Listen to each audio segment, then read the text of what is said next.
नमस्कार बच्चों, मैं डॉक्टर सुनीता कमल, एसपीसी गवर्नमेंट कॉलेज अजमेर। देखिए बच्चों, आज का जो हम आपके लिए वीडियो बना रहे हैं वो आपके पिछले वीडियो के क्रम में संगम युग पर ही आधारित है।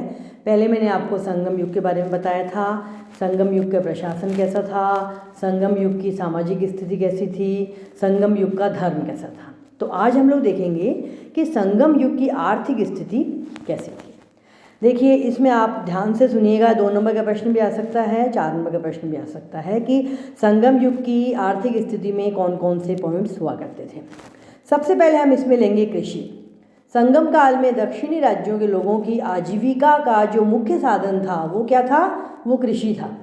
संगम साहित्य से ये पता लगता है कि भूमि जो थी वो बहुत ही फर्टाइल थी, बहुत उर्वरक भूमि थी और बहुत अधिक अच्छी मात्रा में कृषि की जाती थी। कृषकों को क्या बोलते थे? वल्लाल। 2 नंबर का प्रश्न आ सकता है, आप याद रखिएगा। संगम युग के कृषकों को क्या बोला जाता था? वल्लाल कहा जाता था। तो वल्लाल जो थे वो 2 हिस्सों में विभाजित थे। मतलब संगम युग के जो किसान थे उनको तो क्या बोलते थे? वल्लाल। और वो कितने भाग में विभाजित थे? वो 2 भाग में विभाजित थे, आप याद रखिएगा। पहला जो भाग था वो तो संपन्न कृषक वर्ग का था, जिसके पास अपनी खुद की भूमि हुआ करती थी, और ये लोग जो थे संपन्न होते थे और ये लोग स्वयं खुद कृषि नहीं करते थे और सेवकों तथा मजदूरों से खेती करवाते थे, और भूमि का अधिकांश भाग इन्हीं के अधिकार में हुआ करता था। सेना और प्रशासनिक कामों के लिए सामान्यतः इसी वर्ग के लोगों को नियुक्त किया जाता था। दूसरा ये तो हुआ आपके संपन्न कृषक वर्ग। दूसरा है विपन्न कृषक वर्ग। विपन्न कृषक अथवा मजदूर कृषक वर्ग। इस वर्ग के लोगों के पास अपनी खुद की ज़मीन नहीं होती थी और ये संपन्न वलालों की ज़मीन पर काम करके अपना जीवन यापन किया करते थे। महिलाएं विशेष तौर पर निम्न जाति की नारियां कृषि का काम करती थीं। चावल, नारियल, कटहल, काली मिर्ची, हल्दी, गन्ना, ये सब क्या होते थे? ये सब इनकी पैदावार पर विशेष ध्यान दिया जाता था। खेती के लिए सिंचाई की भी पर्याप्त व्यवस्था थी।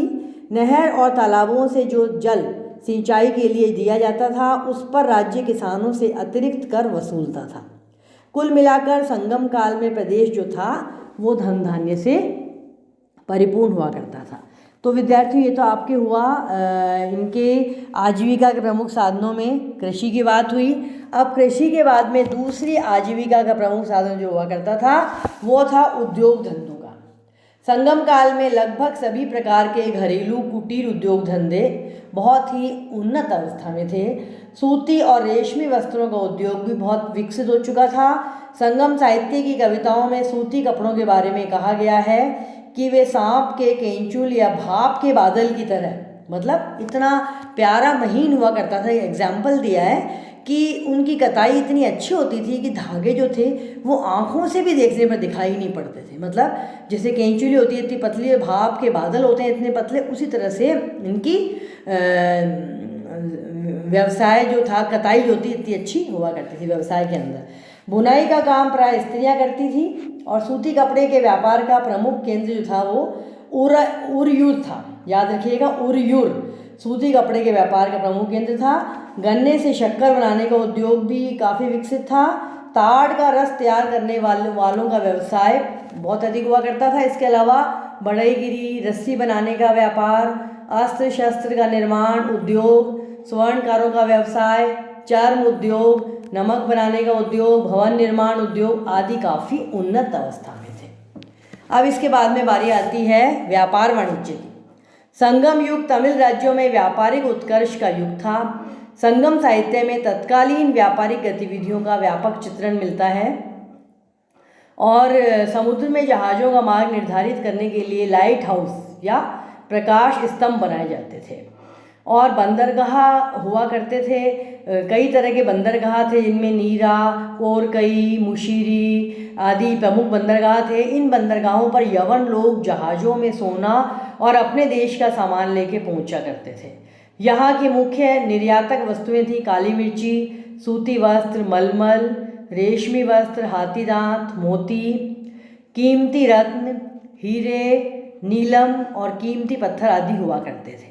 मुख्य आयात की जाने वाली वस्तुएं थी कांच का सामान था, मूंगा, शराब, सोना चांदी, तांबा, सिक्के आदि हुआ करते थे। और इसके अलावा रोमन लोगों के अतिरिक्त तमिल लोगों का मिस्र, अरब, चीन आदि से व्यापार हुआ करता था। संगम साहित्य में व्यापारी वर्ग को वेनिगर कहा गया है। व्यापारियों के पास 2 मंजिले भवन होते थे। नीचे की मंजिल गोदाम का काम करती थी, ऊपर की मंजिल आवास का। ये वर्ग बहुत संपन्न था।